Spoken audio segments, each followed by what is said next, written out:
We're closing in on the end of the season, boys and girls. We've just had a very iffy patch of 1 win in 7 games, which I'm hoping we're out the other side of now. Maybe we're going to get promoted.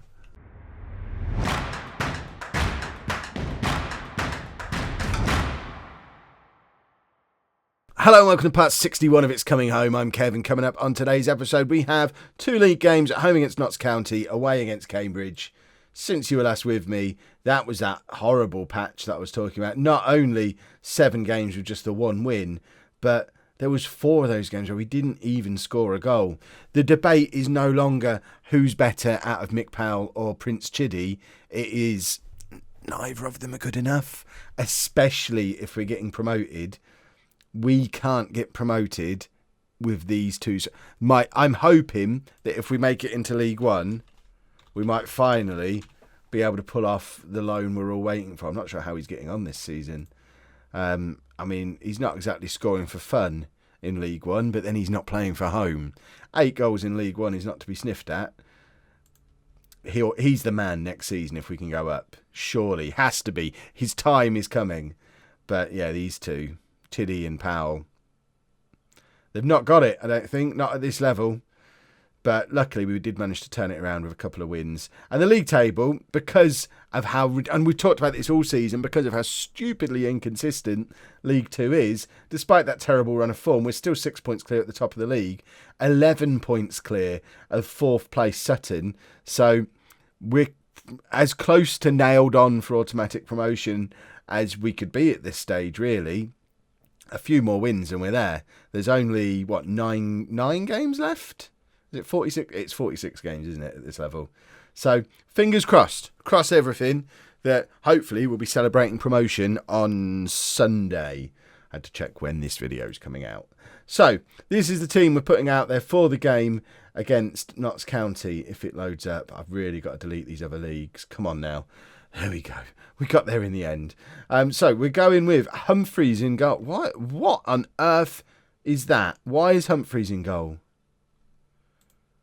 Does someone want to explain that to me? Kev from last night, what's happened there? Hold on.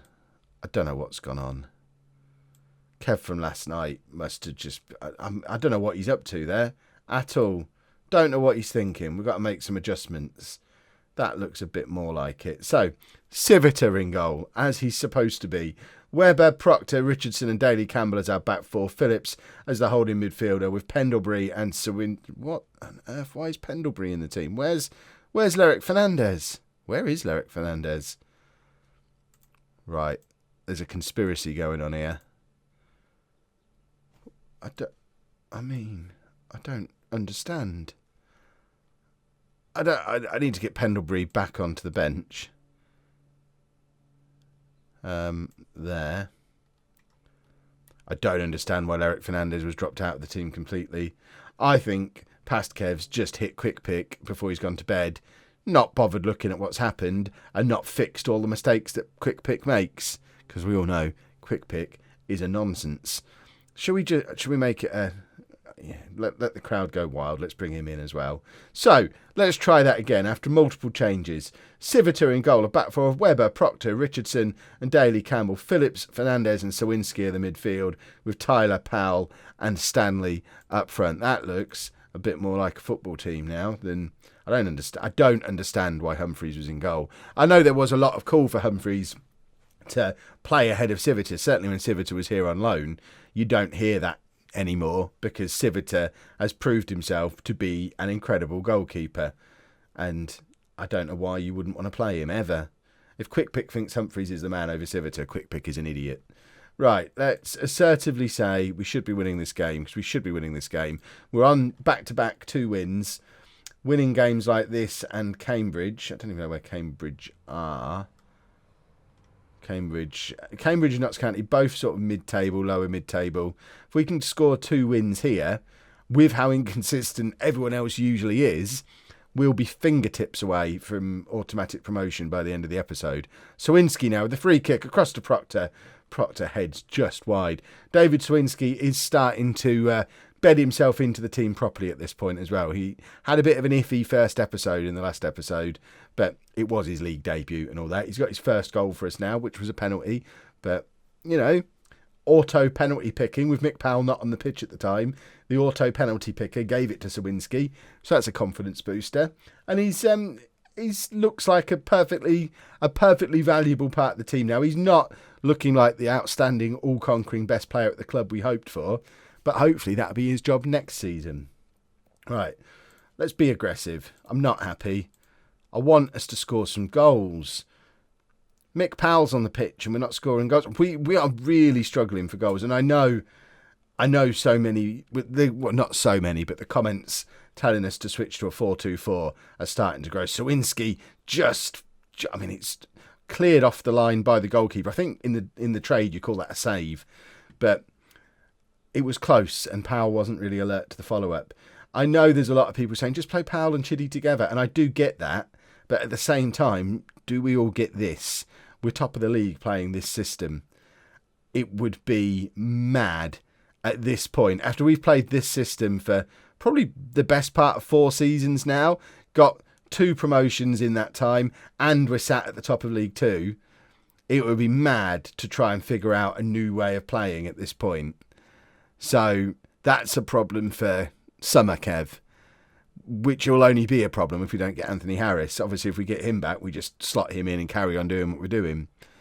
But if we can't get him, if we've got to go with Powell plus another striker, which probably won't be Chiddy, but if we've got to go with Powell plus one who's not Harris, then we'll figure out a way to come up with a 2-striker system, which probably won't be a 4-2-4, because I've never got one working. And plus, our 2 best midfielders are attacking central midfielders, and they definitely can't play in a 4-2-4.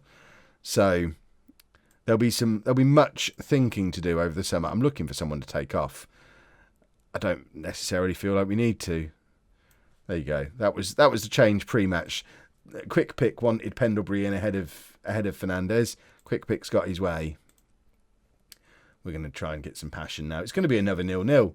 I'm fed up of showing you 0-0s, as much as you're probably fed up of watching them. I wish there weren't all 0-0s. I don't know what to do. Ainley on for Stanley. If we weren't top of the league, I'd have changed it by now. The crazy fact of the matter is, we're probably going to get promoted playing the way we've been playing. Ugh. We're 1-0 down. I don't know what to do. Do I do something stupid and try? I can't do a 4-2-4.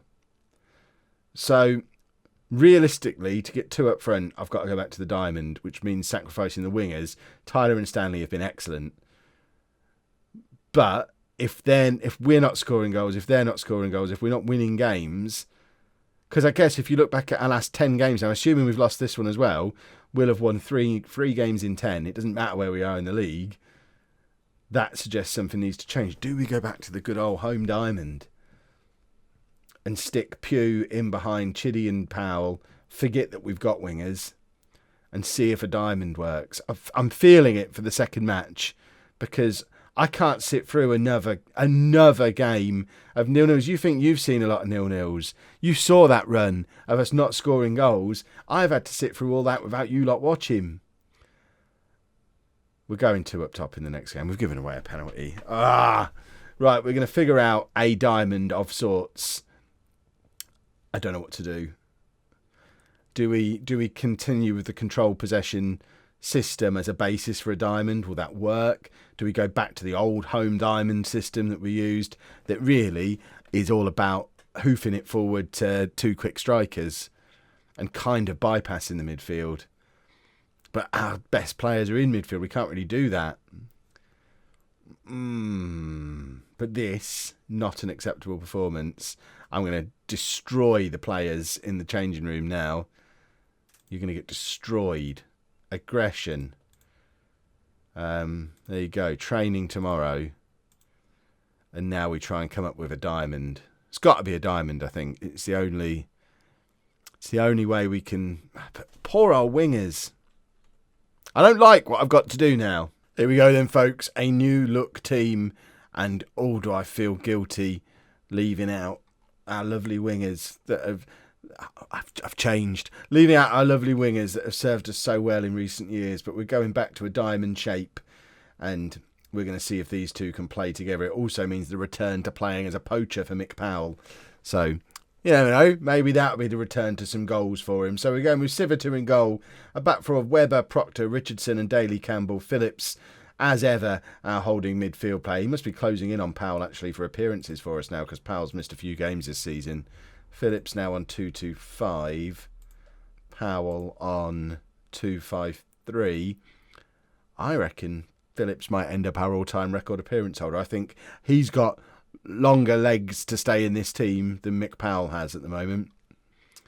Why is it so messed up on there? There we go. So Phillips, Fernandez, Sawinski in midfield. Pugh in behind Chiddy and Powell. Chiddy apparently is a natural deep line forward. Who knew? Let's see if this works. It's based on the control possession system, the control possession preset. Well, obviously this formation isn't a preset, so we've had to fiddle around with it a little bit. There might be some tweaking that needs to be done, but if it shows promise, then we'll stick with this for the foreseeable, and poor old Connor Stanley is going to miss out. Lewis Tyler, the hero of Wembley, obviously he's only here on loan, so this might have been something we'd have to do next season anyway if we don't get Tyler back. And Connor Stanley might not be able to make that step up to League Two, to League One. So perhaps we were always going to be returning to the Diamond. And plus, if there's the chance of Anthony Harris returning next year, going back to the Diamond with Harris and Powell up front, it's how they used to play together. Civitar is just an absolute superstar. 3 top quality saves already in this match, including that double save there. We seem to be struggling to get hold of the ball a little bit. Phillips now, though, finds Proctor. We've got Webber on the overlap on the left-hand side, but he finds Pugh, who eventually moves it out to Webber. Webber now cuts it into Lerick Fernandez. There's Pugh from miles out. Mick Pugh has got a lot to prove in this match because star rating-wise, for the last year and a half, he's been one of the best players at the club, and we've barely played him because he's not fitted into the system that we've been using. So he needs to show that he's got more to offer. Pugh and Chiddy combined need to offer more in the build-up play than Stanley and Tyler were offering, because that's effectively the change that's been made. So we're keeping an eye on those two and seeing if they're offering us more creatively than we would normally get out of the two wingers. But defensively, we seem to be struggling a little bit in this game, although looking at that, we've had 73% possession in this first half. I don't think I've ever seen a possession figure that high. Worryingly, still not creating very much in the way of chances, which is, I mean, it is a concern. The other concern is we don't really have a third striker. Polosky's picked up an injury playing for Hungary under-21s. We don't really have anyone behind him. So if we do need to change things up, if the system works but we get an injury to one of the strikers, we kind of have to abandon the system as well, which is a bit of a problem. Right, let's try passion. We've been the better team here. Just keep doing what you're doing. We'll be fine. 73% possession. We just need a striker. We need some goals. Please, won't somebody score some goals for us? Oh, my word. I don't understand how... Actually, I do understand how we've got the second best goal difference in the league. Adam Civitar is how we've got the second best goal difference in the league, because he doesn't concede very many goals. I think if we looked at goals scored, I don't think we're going to be up there as one of the highest in the leagues. In fact, we can do that in a second. As soon as we get back onto... Oh, look at this. Even with all this going on, Mick Powell on a yellow card, not playing very well. Robert Jarvis can apparently play as a striker. Oh. Are we abandoning this system already? I guess the other option is keep Chiddy doing this rather than trying to get into play as an advance forward. And then... Oh, this seems like a bad decision. Go to this. It's a bit attacking in there, but we are by far the better team, and perhaps play Chiddy in a different role and try and get him to, rather than score the goals himself, bring these three into play and see if we can get goals out of them. I've never had this problem scoring goals before whilst being top of the league. It's utterly baffling. if we never mentioned league position in the episodes that we've put out this week, nobody would believe, based on the content of the episodes, that we were top and that we were still favourites for promotion. We're losing again. I don't know what to do. Oh, this is the hardest managing Holme has ever been. I think help me, somebody help me.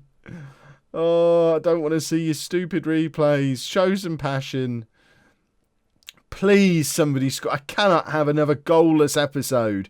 Pugh to Tilly to Fernandez across to Stanley. Connor Stanley scores. I love that man.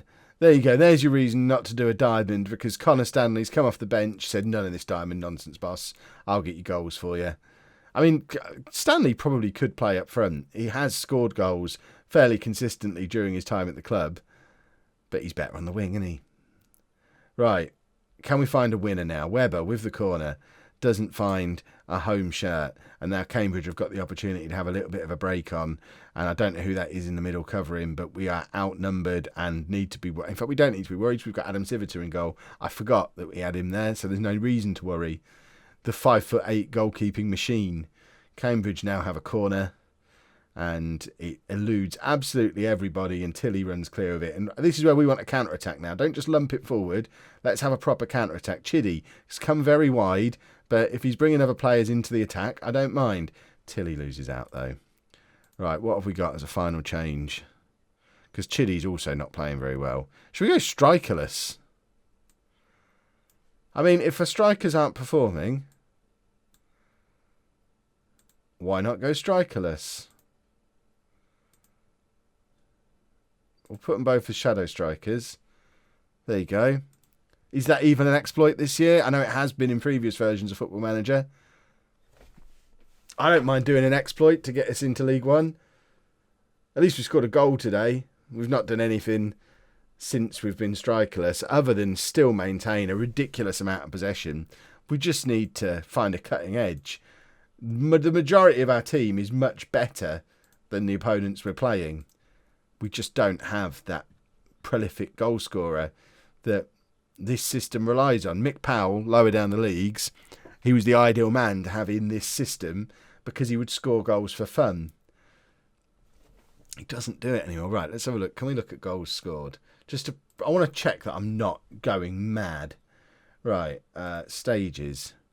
So goals for 57 would be roughly mid. In fact, we can sort it. So we would be mid-table for goals scored. But it's the Civiter effect. We don't concede very many goals. When have you ever known a Kev team be like that? We would be in a lot of trouble without Civiter and the rest of the defence, obviously. But I'm giving a lot of the credit to Civiter. And if we look at Mick Powell, just to show that it's not me being insane, he has gone off the boil this season. You're all going to tell me 12 goals from 15 starts, Kev. Yeah, but I'm going to tell you 12 goals from 31 appearances. Forget how many he started. He's on a 6.91. He was on a 6.95 last year. He didn't play well last year to get his 25 goals. I've been moaning about him for 2 years with good reason. Compare him to how he was before. Well, the headlines after all that moaning are we are still top of the league, and we'll be back on Sunday with the final 2 games of the season against Chester and Blackpool, where presumably I'll moan for 20 minutes, but we will get promoted. And I don't understand Football Manager anymore. This season has broken me. I am a broken man. If you've enjoyed that, please make sure you leave a nice big thumbs up on there for me. Subscribe to the channel for daily Football Manager videos. And thank you very much for watching.